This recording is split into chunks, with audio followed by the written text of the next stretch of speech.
Hello dears, welcome back to another episode of Mr and Mrs chef channel. ഇന്ന് ഞാൻ തയ്യാറാക്കാൻ പോകുന്നത് ഒരു മസാല റൈസാണ്. എളുപ്പത്തിൽ തയ്യാറാക്കിയെടുക്കാൻ പറ്റുന്ന ഈ മസാല റൈസിന് ആവശ്യമായിട്ടുള്ള ഇൻഗ്രീഡിയൻസ് ഇവയാണ്. 2 ഗ്ലാസ് ബസ്മതി റൈസ്, അത് ഒരു 5 മിനിറ്റ് വെള്ളത്തിൽ സോക്ക് ചെയ്ത് നന്നായി കഴുകി ഡ്രെയിൻ ചെയ്തെടുത്തിട്ടുണ്ട്. 4 ഗ്ലാസ് വെള്ളം, 2 സവാള നീളത്തിൽ സ്ലൈസ് ചെയ്തത്, 1 തക്കാളി ചെറുതായി കട്ട് ചെയ്തത്, 3 വെളുത്തുള്ളി ചെറുതായി അരിഞ്ഞത്, 1 കഷ്ണം ഇഞ്ചിയും ചെറുതായി അരിഞ്ഞത്, പിന്നെ 2 ടേബിൾ സ്പൂൺ കട്ട തൈര്, 1 പച്ചമുളക് ചെറുതായി അരിഞ്ഞത്, 1 തണ്ട് കറിവേപ്പില, പിന്നെ ഓരോ പിടി വീതം പുതിനയില, മല്ലിയില, 1/2 ടീസ്പൂൺ മല്ലിപ്പൊടി, 1/2 ടീസ്പൂൺ മുളക് പൊടി, 1/4 ടീസ്പൂൺ മഞ്ഞൾപ്പൊടി, 1/2 ടീസ്പൂൺ പെപ്പർ പൗഡർ, 1/4 ടീസ്പൂൺ പെരിഞ്ജീരകം പൊടിച്ചത്, 3 കറുവപ്പട്ട, 2 ഏലക്ക, 1 ഗ്രാമ്പു, 1/2 ടീസ്പൂൺ കടുക്, 3 ചെറിയുള്ളി ചെറുതായി അരിഞ്ഞത്, 1 വറ്റൽമുളക്, 1 ടീസ്പൂൺ നെയ്യ്, ആവശ്യത്തിന് ഉപ്പ്, ആവശ്യത്തിന് എണ്ണ. അപ്പോൾ ഇത്രയും ഇൻഗ്രീഡിയൻസ് ആണ് നമ്മൾ ഇന്നത്തെ മസാല റൈസിന് ആവശ്യമായിട്ടുള്ളത്. ഇതിന് എങ്ങനെയാണ് തയ്യാറാക്കുന്നത് കാണാം. ആദ്യം നമുക്ക് 4 ഗ്ലാസ് വെള്ളം തിളച്ചു വരുന്നതിലേക്ക് ആവശ്യത്തിന് ഉപ്പ് ചേർത്ത് അതിൻ്റെ കൂടെ കുറച്ച് എണ്ണ ഒഴിച്ചു കൊടുക്കാം. ഇനി ഇതിലേക്ക് നമുക്ക് നമ്മൾ കഴുകി വെള്ളമൊക്കെ ഊറ്റി വെച്ചിരിക്കുന്ന അരി ഇട്ട് കൊടുക്കാം.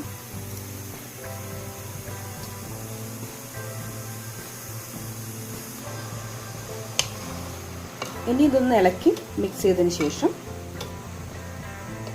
അടച്ചു വെച്ച് മീഡിയം ഫ്ലെയിമിലിട്ട് നമുക്ക് ഈ വെള്ളം വറ്റുന്നവരെ ഈ റൈസ് വേവിച്ചെടുക്കാം.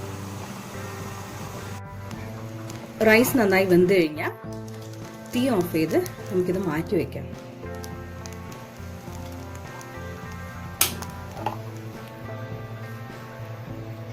ഇനി നമുക്കൊരു പോട്ട് അടുപ്പിൽ വെച്ച് ചൂടാവുമ്പോൾ അതിലേക്ക് 2 ടേബിൾ സ്പൂൺ എണ്ണ ഒഴിച്ചു കൊടുക്കാം.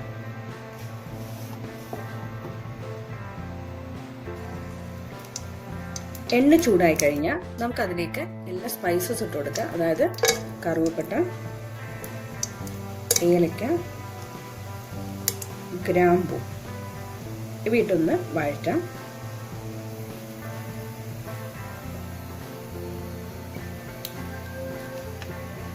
ഇനി നമുക്കിതിലേക്ക് കറിവേപ്പില ഇടാം.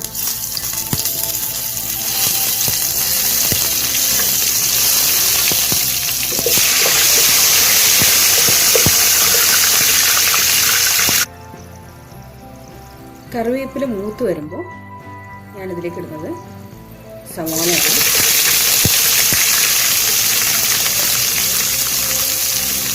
ഈ സവാള നമുക്ക് കുറച്ച് ഉപ്പും കൂടി ചേർത്ത് നല്ല ഗോൾഡൻ കളർ ആവുന്നവരെ വഴറ്റിയെടുക്കണം.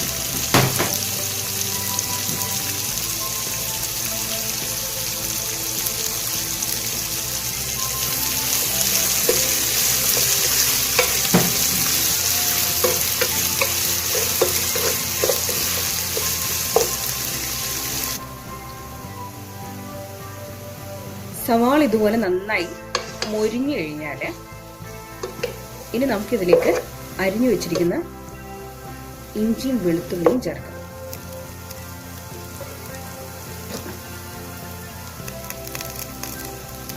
ഇതൊന്ന് നമുക്കൊന്ന് വഴറ്റിയെടുക്കാം. അതൊന്ന് നന്നായി വഴന്നു വന്നു കഴിഞ്ഞാൽ നമുക്കിനി ഇതിലേക്ക് പച്ചമുളകും അതുപോലെ പുതിനയിലയും ചേർക്കാം. ഇത് ഒന്ന് നമുക്ക് ഇതിലിട്ട് വഴറ്റിയെടുക്കാം.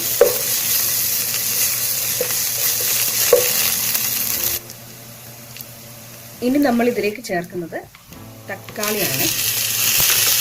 തക്കാളി ഒന്ന് നന്നായിട്ട് വെന്തുടയുന്ന ഒന്ന് വഴറ്റിയെടുക്കാം.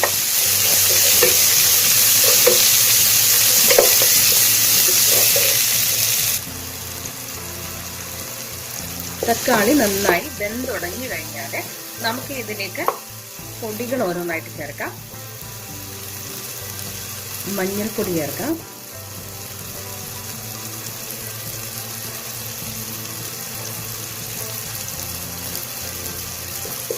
ചെറുതായിട്ടൊന്ന് വഴറ്റാം.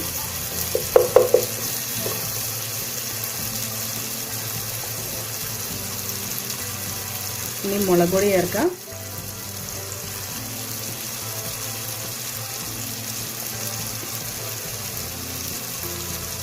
മല്ലിപ്പൊടി ചേർക്കാം,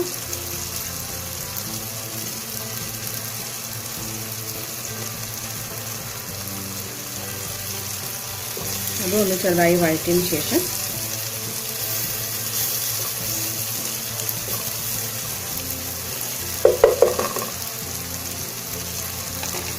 നമുക്കിതിലേക്ക് ഇനി പെരിഞ്ചീരകവും പൊടിച്ചതും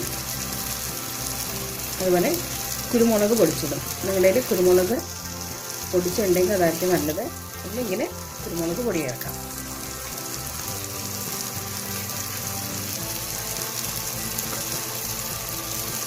ഇനി ഇവയൊന്ന് നന്നായിട്ട് വഴറ്റി എല്ലാം കൂടി ഒന്ന് മിക്സ് ചെയ്യാം.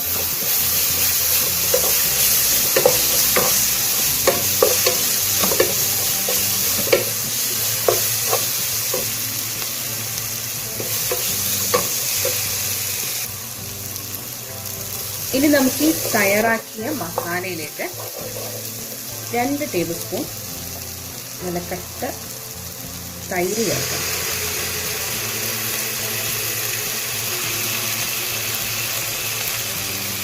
അതൊന്ന് മിക്സ് ചെയ്യാം.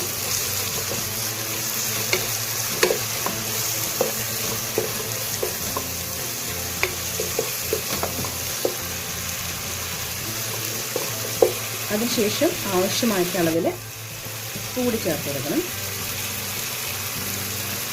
റൈസ് നമ്മൾ ഓൾറെഡി ഉപ്പിട്ടിട്ടാണ് വേവിക്കുന്നത്, എന്നാൽ കറക്റ്റ് ആവശ്യമായിട്ട് ഉപ്പ് ചേർക്കണം.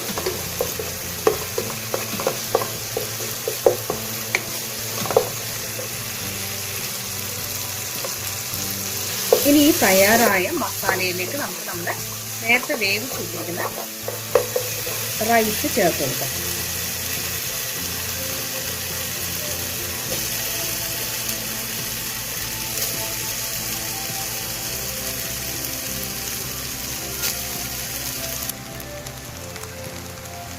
റൈസ് ചേർത്ത ശേഷം നമുക്കിത് നന്നായിട്ടൊന്ന് നമ്മുടെ മസാലയിൽ മിക്സ് ചെയ്തെടുക്കാം.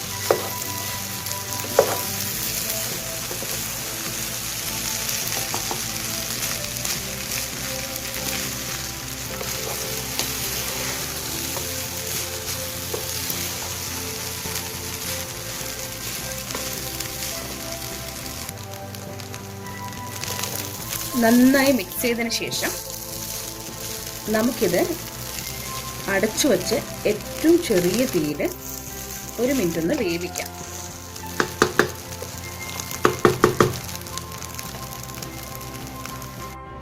കടുക് താളിക്കാനായി ഒരു ചീഞ്ചട്ടിയിൽ 1 ടീസ്പൂൺ നെയ്യ് ഒഴിച്ചു കൊടുക്കാം. നെയ്യ് ചൂടാവുമ്പോൾ നമുക്കിതിലേക്ക് കടുക് ഇട്ട് കൊടുക്കാം.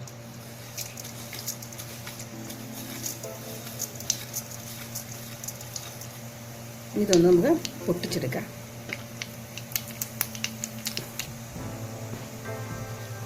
കടുക് പൊട്ടി വന്നു കഴിഞ്ഞാൽ അതിലേക്ക് നമുക്കിനി വറ്റൽമുളക് ഇടാം.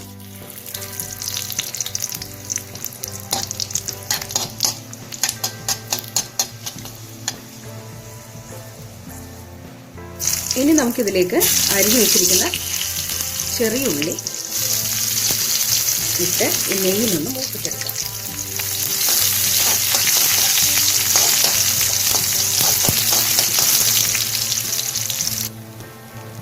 ഇത് നമുക്കിനി ചെറുതീയിലിരിക്കുന്ന ഈ റൈസിന് മുകളിലേക്ക് ഇട്ട് കൊടുക്കാം.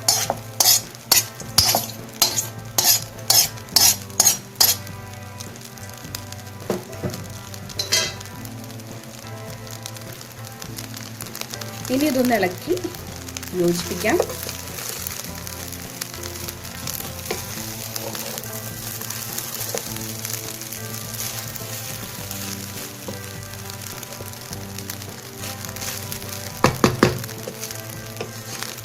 ഇനി ഇതിന് മുകളിലേക്ക് നമുക്ക് നമ്മൾ മാറ്റി വെച്ചിരിക്കുന്ന മല്ലിയില കൂടി ഇട്ട് കൊടുക്കാം.